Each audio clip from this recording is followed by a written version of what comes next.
Hey there. So this is going to be the intro video for the Fundamentals of Chemistry Laboratory. Please note that I'm teaching several sections of this basically every semester. This semester specifically, I'm teaching 3 sections of this, and this is the number right here that you can figure out which section you would be. Most of the information is pretty much consistent between those. Let me go ahead and pop the other ones open while I'm doing this so I can switch between. I'm going to go ahead and make a single video for everybody because I don't want to forget something for one section. But really the only difference is you have a different time you meet and a different day you meet for each section. So for example, this is section 1, and this section specifically meets on Monday. It's actually the first section I have on Monday. And what you'll see here is this is the Canvas website. There's a section 2, of course, and a section 3. Section 3 meets on Tuesday this time. On the Canvas website, you'll show up at home, and this is what's there, which is the same information on syllabus as well, just because it's easier that way. And you have a lot of information here. You have the syllabus you can actually see, and you can scroll it right on the page. But you can also go here and download it. So let's say I wanted to get a download of that. I just click there, and then I go ahead and download that file. I can either make a copy into my drive, or I can download it as whatever type of document I want. I do highly recommend students always download the syllabi for all of their courses, because these are your contract with your professor. Your course catalog is actually your contract with the university. And it says, these are the things I'm supposed to learn. These are the things I'm supposed to do. If I do these, this is what I get out of this. And this is how I prove I learned those things. The other thing you'll see under this is that there is actually a dynamically changing schedule. This schedule is not going to change much for this lab, honestly. I'm pretty locked in on that. But what it does is if something happens, this is actually how I keep track of all the different sections that I have and exactly what's happened and where I'm going and what's going to happen. Like a snow day happens, am I going to push all the labs back, etc. Okay. I'll also make announcements on that information. But you can actually beat me to my announcement by quite a bit, because this is actually my information that I use to figure everything out. So this is actually the spreadsheet I use to figure out my schedule. You will notice that each section actually has their own version of that, except it's actually broken on this one. I need to fix that. This one's correct, and this one is correct. Okay. And that's actually a reflection. They're all the same spreadsheet, actually, but I've just made it so you can only see your portion, because people get confused sometimes. Again, if you ever want to get to that, you can go in here, and again, it goes ahead and it'll show you your same thing, which you can look at and print off if you want. There's also a little section on how do I study for chemistry that redirects you to a page where it goes through how you can study for chemistry.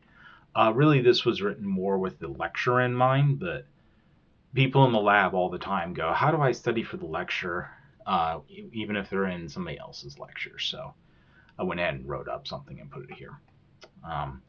One of the things you want to keep in mind for this course and the lecture is that courses for accreditation purposes actually should take up, on average for every student, on average for those students, 3 hours a week for every credit hour. So for example, this lab right here is a 1 credit hour course, and so it should take up, on average, if we were to average all your times together, 3 hours a week. Okay. And it does that pretty successfully. It's 2 hours in lab itself, and then usually you have, about 1 hour-ish of prep time as well. that you'll end up having to do things here and there. This is one of the reasons I'm actually recording this, because there is a number of different safety assignments that I need you to do that are actually better done on a computer, because you can watch videos. And this allows me to free up your time so you can actually spend that doing that. We don't have very good connections to the internet or very comfortable facilities for you to sit around. We don't have chairs in the lab actually right now. So if you want to see me, I have office hours during these times. Please contact me if you have any issues or you don't understand anything. It's very, very important that you communicate with your professor. That's actually a lot of what you're paying for as a university student. So please take advantage of that. It's really a waste if you don't. And so you can actually hit this link right here if you want to make sure I'll be free, or if you want to make sure that nobody else is going to take my time. You can hit schedule appointment with a professor, and that will actually allow you to schedule out my time slots, as you can see here. And so you can schedule a 15-minute time slot. If you need more than 15 minutes, you can go ahead and do it again and again and again. Just schedule a bunch of time. Please don't use up all my time slots unless you really, really need them. I don't mind you using them all up. I just, it would make it so other students can't come. If it's something that you like, 15 minutes of stuff you really need to get done, or 30 minutes of stuff you really need to get done, schedule those out. And then half the time, my time is not being utilized fully in these office hours. So I can either work directly with you, period, nobody else, or if somebody else comes, I just alternate between. If somebody just drops by. But please come in, talk to me. Please use the office hours. It's kind of boring just to sit there. I have plenty of paperwork I can do, I guess, but I did not get into this to do paperwork. I got into this to teach you and hopefully you learn something. Okay, so this right here, this syllabus is actually a lot more important than people realize. If you ever were to transfer to another program or apply to like a separate school sometime, that you would need to have these as prerequisites, this syllabus is actually how you show, hey, this fulfills that requirement. Specifically, course description here and the learning outcomes right here are the important parts for that. Not that any students usually care much, but it's one of the reasons you want that. So right here, this is actually how your grade gets split up. This is usually the part that students actually care about, so please pay attention again if I, caused you to drift off. And so this is the 80% of your score. This is going to be your attendance and active participation in lab, combined with the lab report sheets that you'll see once we get into the assignments. There'll be PDFs that you can print off. They're activities. A few of them are quizzes, but we'll do those in lab because they're meant for you to be done with a group and with the professor available to help you through them and guide you. There's also a lab notebook you'll need. You would have seen that under materials for the course. If you did not buy one of those from the bookstore, that's fine. You can also just go grab a composition notebook for about $2. Actually, they're less than $2 almost always. I've very rarely seen them for $2 or more. Usually they're $1 or $1.50.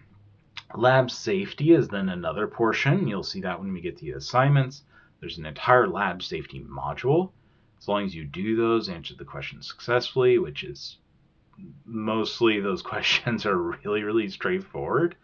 And stuff that you just can look up and answer and should get right completely. You shouldn't have any problems. Now, if you do major safety violations throughout the course, this lab safety grade will start going down. And if you're really flagrant about your safety violations, which I've only had to do this once so far in my about a decade and a half of teaching and I've taught several thousand students by now in different lab sections.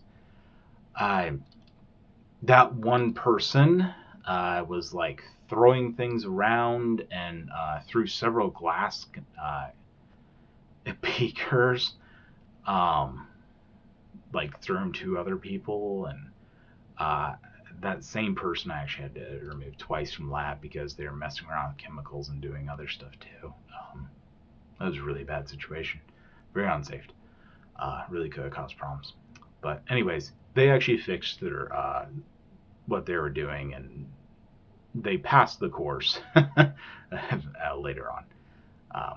It only took getting kicked out twice that set them on the right track. Okay, so again, this is just a breakdown. There's going to be PDFs for most labs. You print those out every week. You need to come with those. You need to have read those. You need to have done the pre-lab activities in those. And then you'll come to lab with the pre-lab activities, having read the packet and made notes and understanding what you're supposed to do during the time in your lab.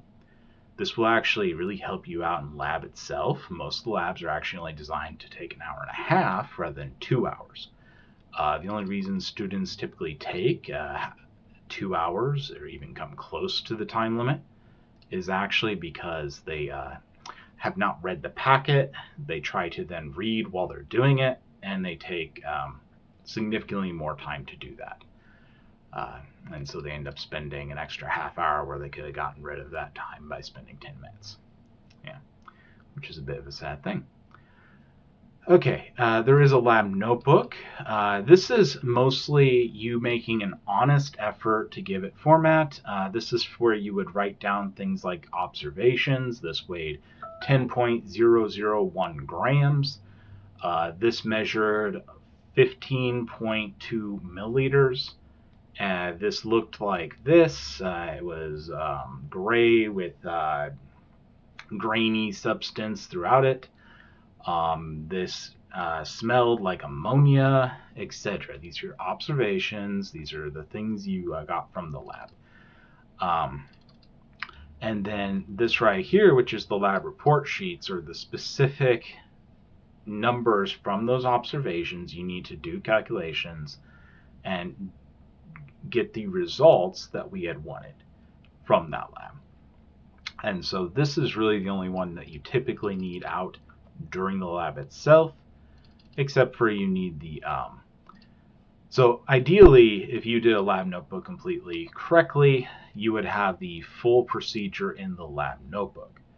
I won't actually expect that in this cloud course. This is just, it's too much for a 1 credit hour entry-level general education chemistry course. But that's what a organic chemistry student would be expected, or a higher level science student. Lab safety, again, we have the lab safety assignments, and then you lose points from those. If you lab safety grade will go down if you're constantly violating those precepts. There will be a safety contract that you have to do before you'll be allowed to take part in any labs. Again, this right here is the overall schedule. This is subject to change.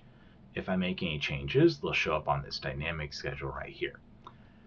You'll notice that this schedule actually matches this. It's just, see, week 1 is right there, week 1. And then week 2, this is week 2 right here. We have no lab because on Martin Luther King Day, Monday. The Tuesday section will also have their lab canceled because I have very limited space to put stuff out in lab. So I really need to keep everybody on the same track, same schedule. We need to have these things go through like clockwork. And so if Monday or Tuesday would get canceled, I end up having to cancel both because it's just not fair to the other section. I can't do anything. So the safety online, that's something you're going to be doing over the next week, technically the next 2 weeks. But this next week is actually when it's expected to be done. And the math and constants review is going to be the next one. This is actually going to be a review of math And then we're going to work on a review of the information that you should have been taught in your lecture, which is doing dimensional analysis or conversions. And theoretically, you should have been taught a lot of this in middle school as well. That's actually the standards that you're supposed to meet for middle school and high school as well. But a lot of times that is not actually true, which is a problem. Making measurements then is the next one. We're going to learn how to properly measure things. We're going to learn how to use the lab equipment to make measurements. Notice that there's a location listed on these. This one's online. This one's in the lab. That's the lab room number right there. All of these sections are in that same lab. And that's why we have different times and different sections, actually. And because keeping track of what 24 people are doing is about the limit. Anything about that gets a little crazy.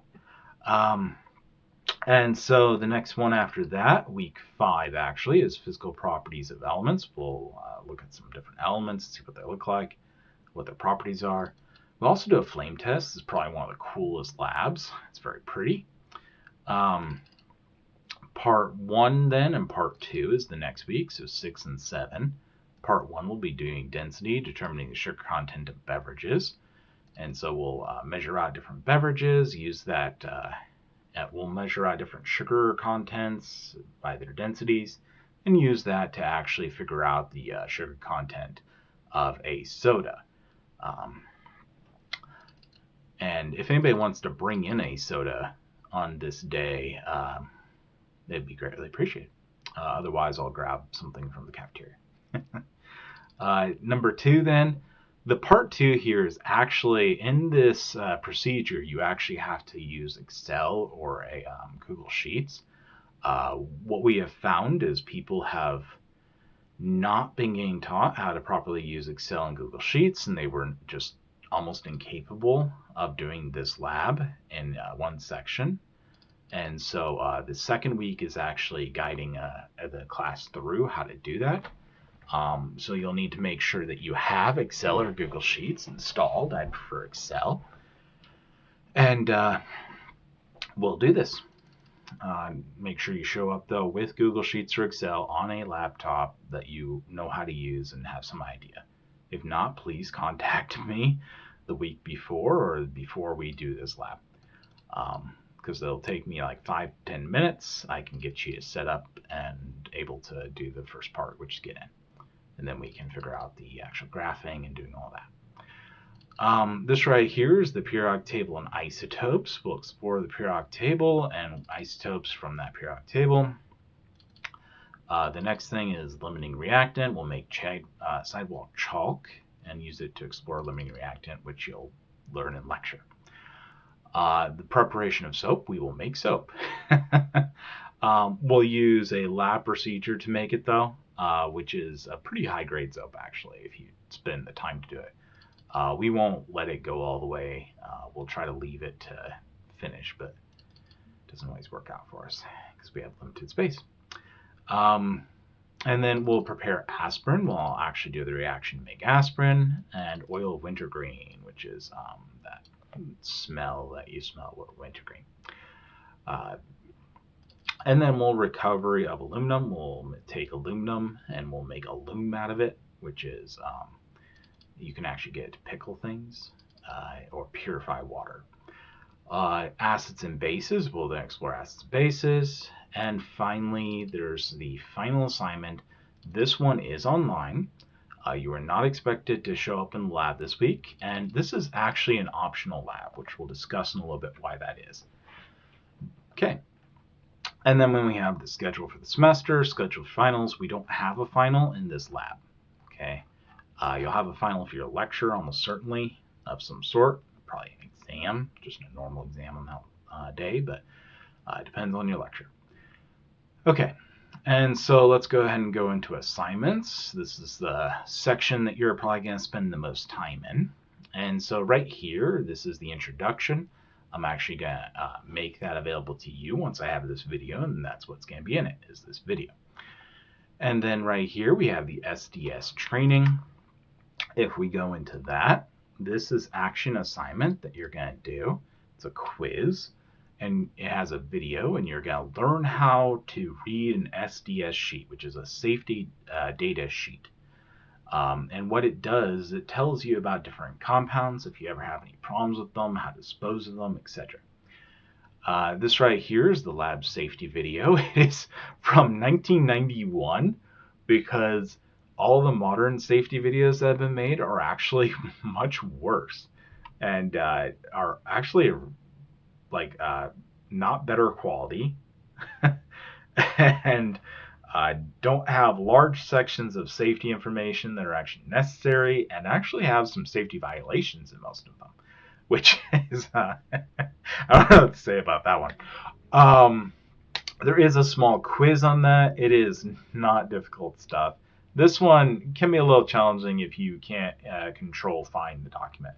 If you know how to control find, you can search documents.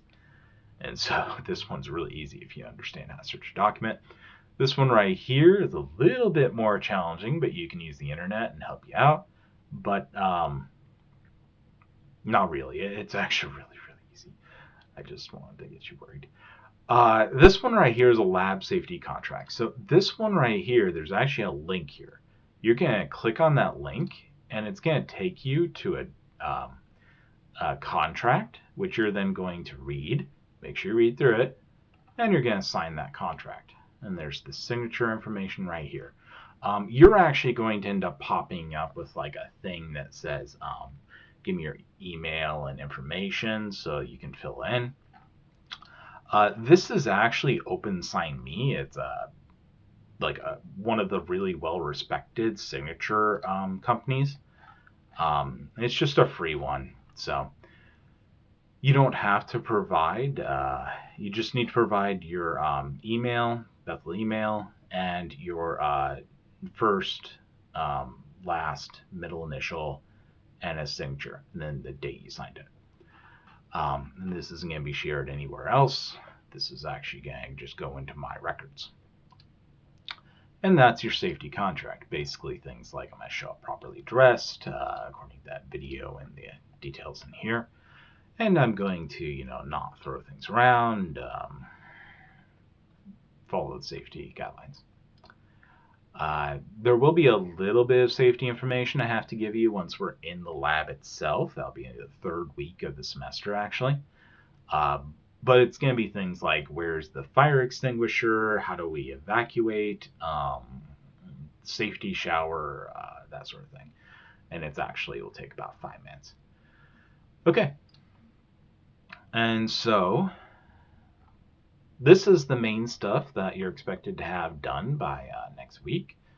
And then you'll see that these ones from here on are all the lab activities. Those are other activities I sometimes do with different years.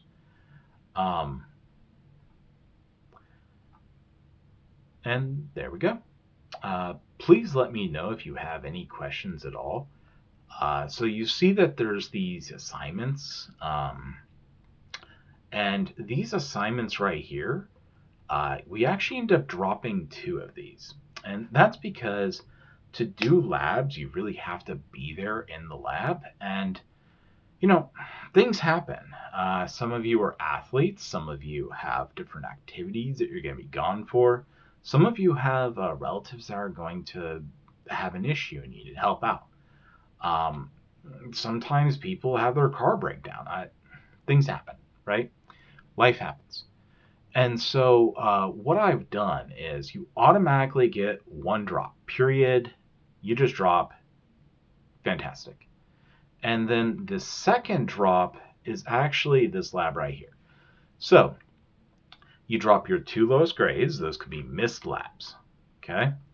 And if it's the first one, then you don't have to do, if you only end up missing one of these and you're good with all the other grades, then this will be the, you'll just skip this. Don't do the lab organic, which is the an organic IUPAC naming lab. It's just a really long, kind of rough quiz where you're taken through IUPAC naming for organic compounds, which is a lecture topic. So it's basically a review quiz. I would highly recommend that you just plan on using that second drop on this. It's going to be, unless you really want a review quiz, okay? And it actually is a very useful review quiz. It even has videos in it to help you with organic naming, but it goes more detail than you really technically need for the lecture.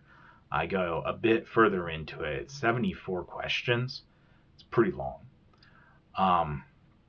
However, if you need it, then go ahead. If you have 2 labs that you end up missing throughout the semester, then what you'll end up doing is you'll take this the last week of labs, and that will go ahead and replace a lab.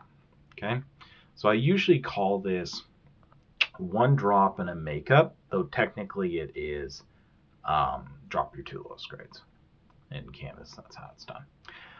These right here are your lab books. You're going to have that composite lab notebook. There is an example one right here. This is what you're going to be shooting for it to look like. Okay, you'll notice this person actually used a composite lab composition notebook. Now, you don't have to make it quite this good. This is a organic chemistry student that did this one, and they allowed me to use this as an example from here on. And so the main thing I want you to get out of this is getting into the routine of putting the activity you're doing, and then putting any safety information that I may discuss with you during the beginning of lab.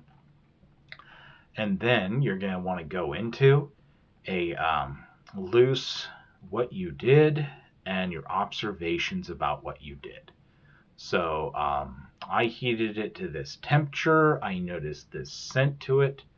I mixed these 2 things together. They produced a cloudy substance that is purple in color. Okay, and these are the observations and what you did. And those are the main things I want you to get used to, and the fact that you can't erase things from your lab notebook. You always need to maintain a lab notebook. If you need to remove an item from your lab notebook, did they have any errors? Yes, right here. This is how you deal with an error. So, wrote down the wrong number, cross it out with a single line, don't obscure it, make sure people can read it, and that's how you deal with record keeping. Okay, so the other part that I need to talk about is that how do I submit this? So what you'll notice is that this will accept PDFs being uploaded to it. So what you'll do is you'll take your lab book, you'll use this app right here. I highly recommend this app. Using other stuff than this app usually just causes a bunch of problems. And so you go ahead and, right, there's the scan to download actually, if you want to do that with your phone. And what you do is you'll then use your phone. It allows you to then scan a lab notebook. And so you'll scan the individual pages of your lab notebook by literally just holding it over, click, click, flip page, click, click, flip page, click. You should not do that many pages in this class. But and then it will compile that into a PDF. You can actually, if you have Canvas on your phone, directly submit that PDF from the app into the Canvas app and directly to this assignment. And it is once people learn how to do it, it's about a minute. Okay, if even that. Usually people take about 30 seconds, and the people that have difficulties with this at the beginning come talk to me, and everybody that's ever come talk to me is like, oh my goodness, this is awesome. I'm gonna have to remember this thing from now on. This is great because it works really well. And if you ever need to submit like government forms, I've had to do this for hundreds of pages of stuff. Then it's incredibly convenient to scan in and submit government forms. It actually makes very nice looking scans. Okay, there is actually a discussion section in each of these sections, a little discussion deal that's a student-led Q&A. I will give some bonus points if you answer people's Q&As, questions, And I will also be checking this throughout the semester, so if you have any questions, you can go ahead and put that there. Though keep in mind that this will be a much slower response typically than if you just drop by my office and ask me a question. I do not have a staff to check this. This is me checking this, and I don't have enough time to stay on there and just hover. But I do my best. Okay, please let me know if you have any questions. There will be announcements throughout the semester. They'll show up there. It's not going to be showing up in yours right now because there's no announcement. Well, there'll be an announcement once I'm done with this. But that announcement actually propagates out to your email, so make sure you check your email. You don't actually have to check Canvas for the announcements. The announcements will show up in your email. Okay, you have a wonderful first week, and please drop by, talk to me, email me, let me know if you have any issues or you don't understand anything. You take care now.